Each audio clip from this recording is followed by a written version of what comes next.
Emily Porter, welcome to Listening with Leaders. You are the COO of MacNaughton Company, a real estate development firm in Hawaii.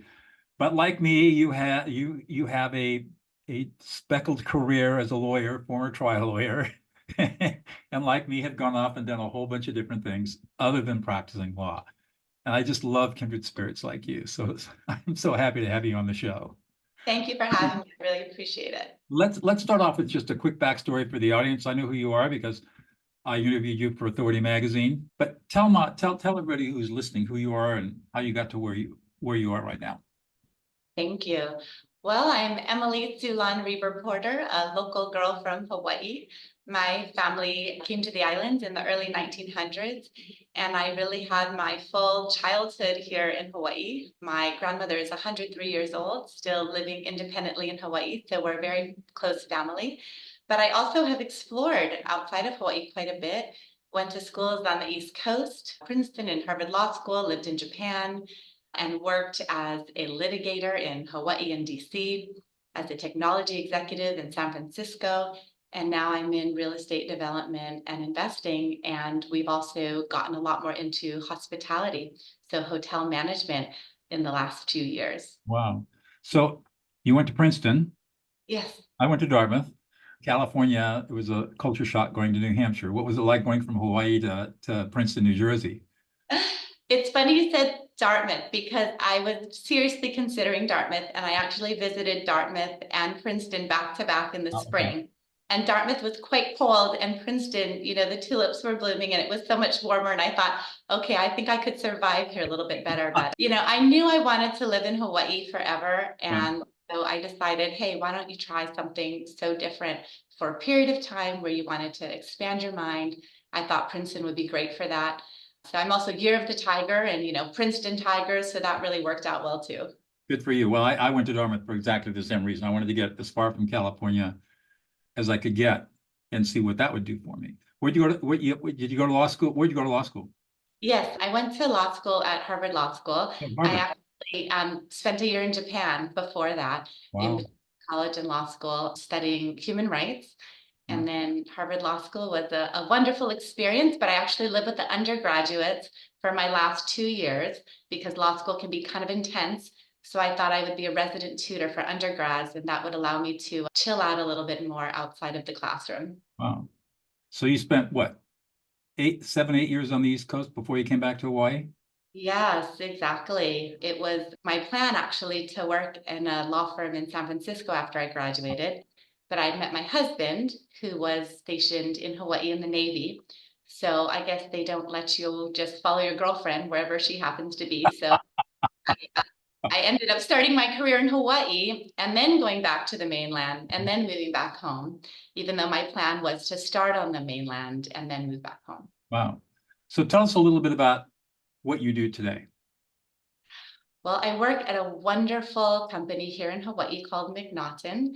We are only about 20 employees in our corporate office, but we do huge projects. I chose it because it is a multi-generational, family-owned business that is really deeply rooted in the culture of Hawaii, but they're so innovative and have such high integrity that it sort of married what I loved about working in the San Francisco Bay Area with innovation and my love for Hawaii. So I'm the chief operating officer. I help the CEO with and he needs.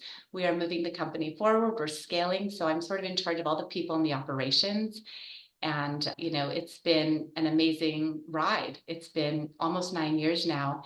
And we've done so many different kinds of projects across multiple sectors, and, never a dull moment, that's for sure. So does MacNaughton operate solely in Hawaii?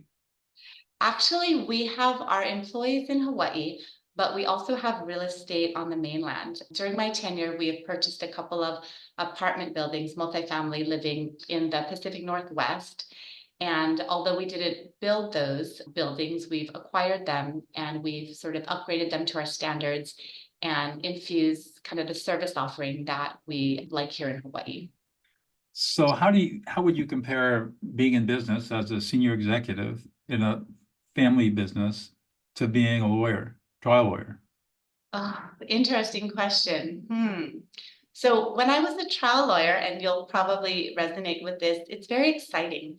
You are using your intellectual capabilities and communication skills, both written and verbal, to really articulate your client's position.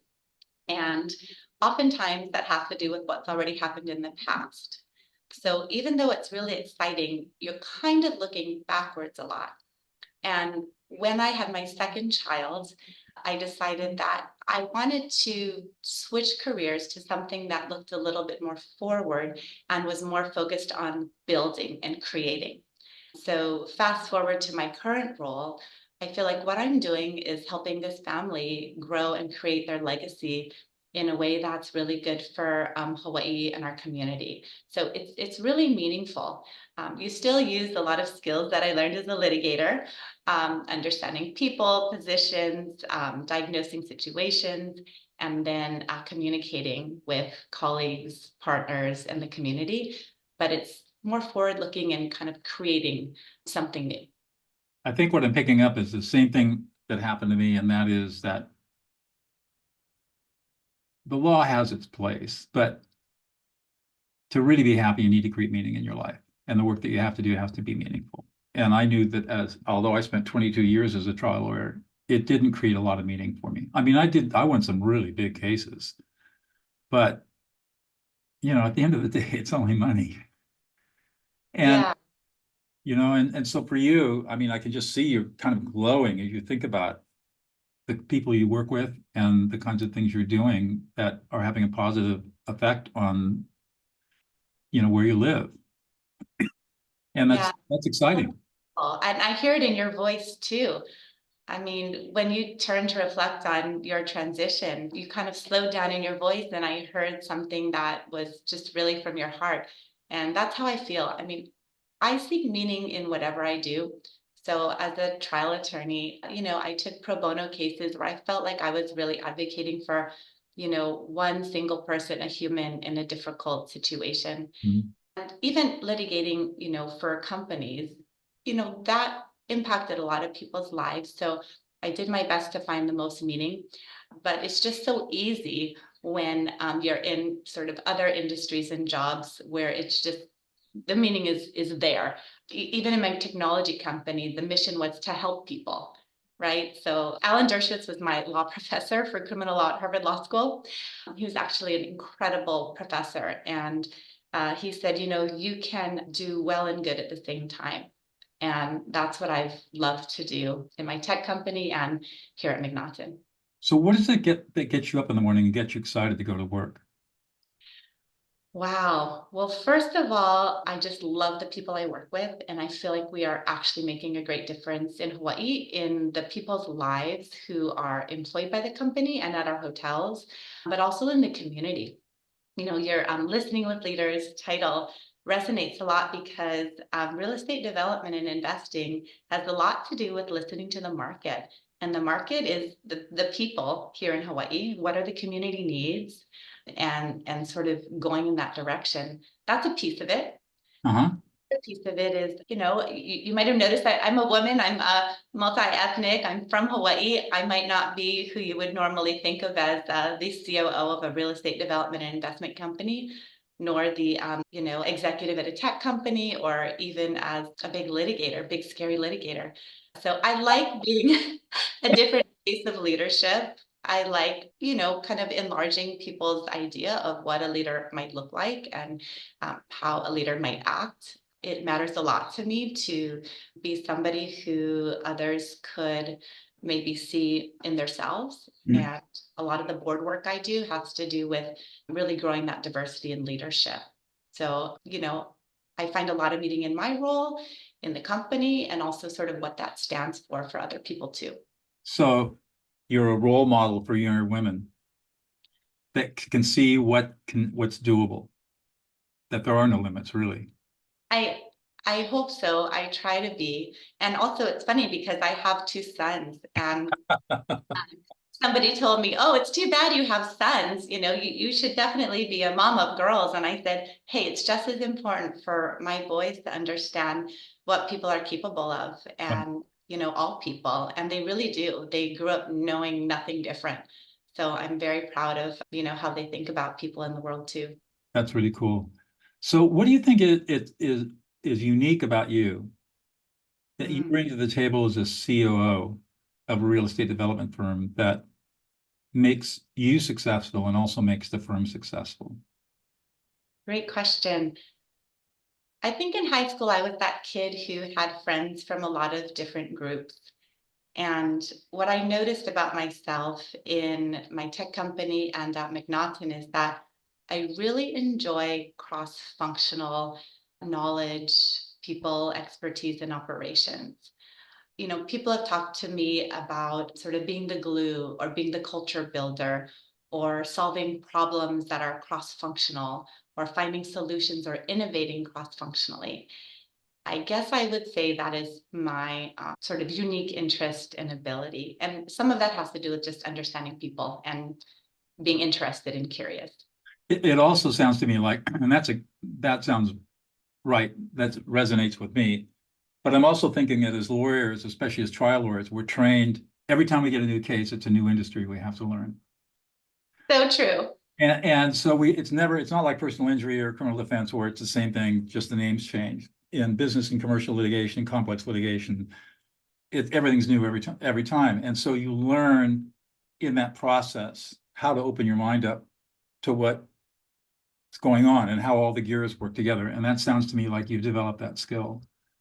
That That is absolutely true. I mean, I am rarely the most knowledgeable person in the room, but as you just alluded to, we are trained at an early age to learn to pick up a whole new set of facts and figure it out, and then actually, bring in the experts to teach us and our clients and the jurors about the particular subject area. You also have to learn a whole new different area of law oftentimes. right.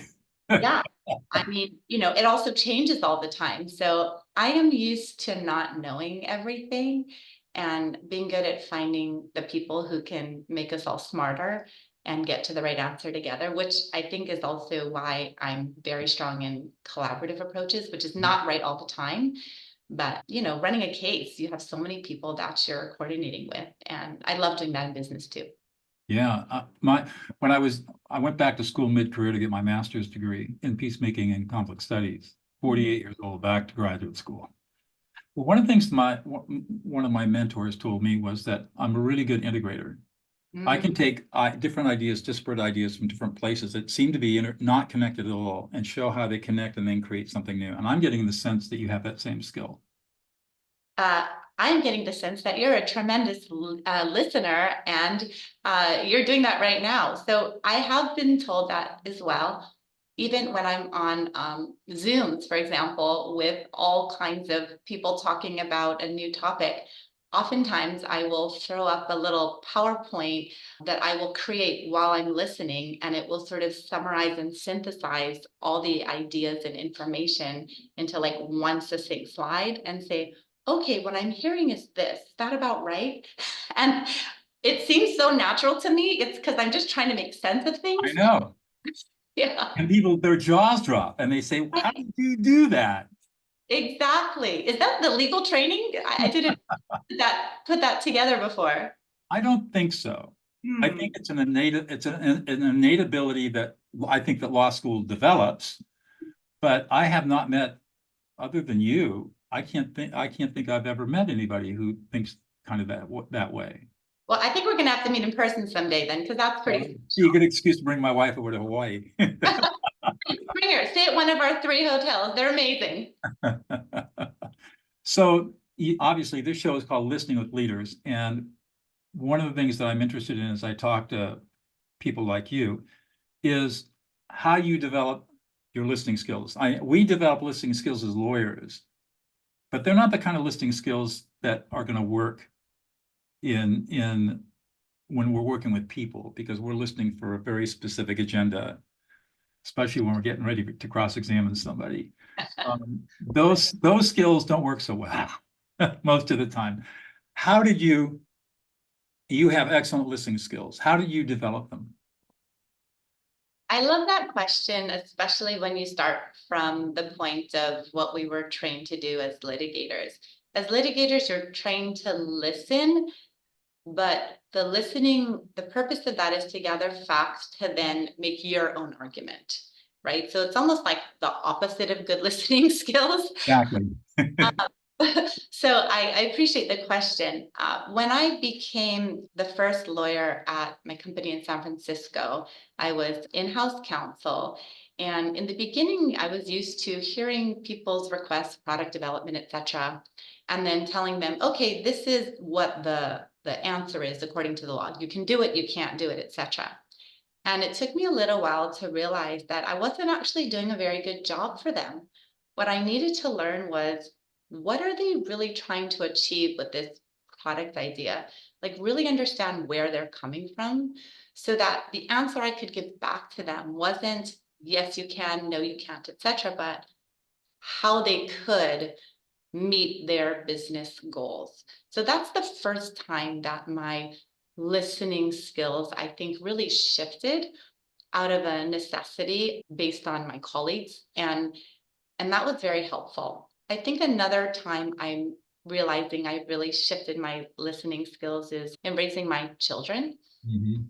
When they became teenagers, I noticed that my older boy, who I'm very close to, I'm close with both of our children, didn't want to have me direct him so much. And so I actually started taking coaching classes because I wanted to learn how to communicate with him better.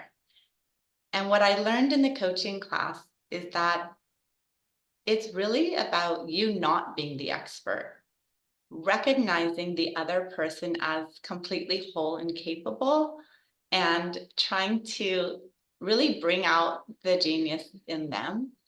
And that's all about listening. It's not about you getting what you have in mind out, but it's just, getting to know them and helping them get to know themselves.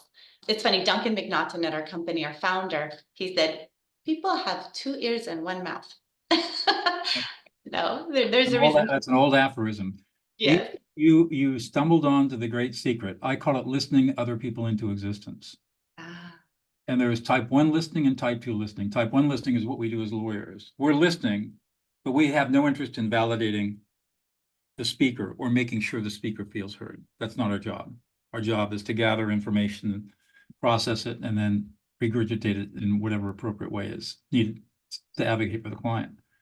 And most other kinds of listening is type 1 listening. Most people their agenda when they listen is for their own self, not for somebody else. Type 2 listening, which you described beautifully, is the agenda is to make sure the speaker feels heard from the speaker's frame of reference. So I have no ego involved when I'm listening. I'm here to make sure that you feel deeply heard. And when you feel deeply heard, when you're validated, all kinds of magic happens. And that's in my work as a peacemaker and mediator, I can calm any angry person in 90 seconds or less. I can teach anybody, if they want, how to never have a fight or argument again in their lives. I mean, imagine eliminating all fights and arguments, all by how you listen. And that's the power of it. And you described it beautifully. That I love that. And the level 3 listening, I'm going to describe it incorrectly. Probably you're much more eloquent, is about, I call it like reading the room. So I think that's the third area, right? Where when you're a leader and you have lots of different people in meetings, understanding maybe who's not feeling so good or whose voice isn't coming out, or when people are going back or forward. And that's another really important skill also in negotiation. That's right. So I feel like I learned that as a leader too. Yeah. So what I teach is people how to listen. What I teach is ignore the words, listen to the emotions. Mm. And because the beauty of it is when you do that is that all memory is associated with emotion. So you can be telling me something and I can ignore what you're saying and listen to your emotions, and I will still be able to repeat back verbatim what you said because there's an emotional connection to your words that my brain can process. Well, I love the quote that people may not remember what you say, but they'll remember how they made you feel. And I feel like that is the emotional resonance too, for sure. And actually, you're talking about peacemaking. Another passion of mine has to do with healthy relationships. I've served on the boards of a lot of, not a lot, but a few domestic violence organizations. And what I've noticed is that the problem doesn't seem to be getting a lot better. No.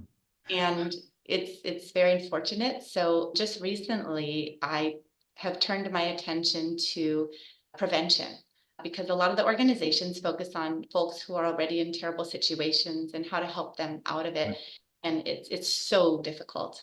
So prevention is a piece of it that I think is a little bit under sort of developed, and healthy relationships I think is the education that needs to come in, and a lot of that has to do, I think, with making sure you're in a relationship where there is mutual respect, good communication, diffusing situations. So maybe at a later date I can pick your brain a little bit about that, because we're working on curriculum relating to health relationships. This is the foundational skill of life.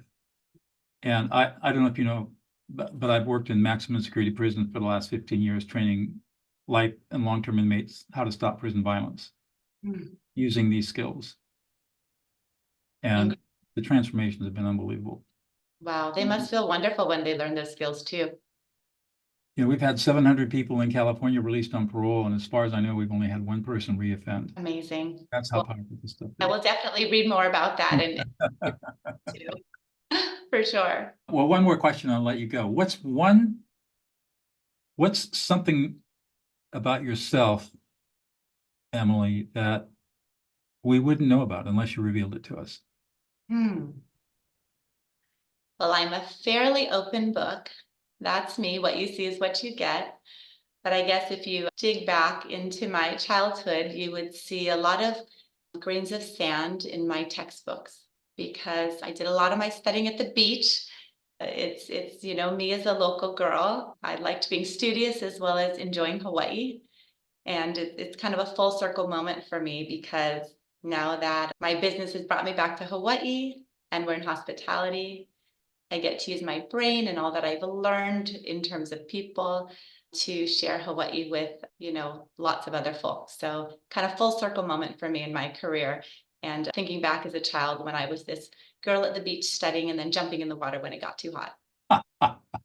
That's wonderful. Well, thank you so much for your time today. It's been a great conversation.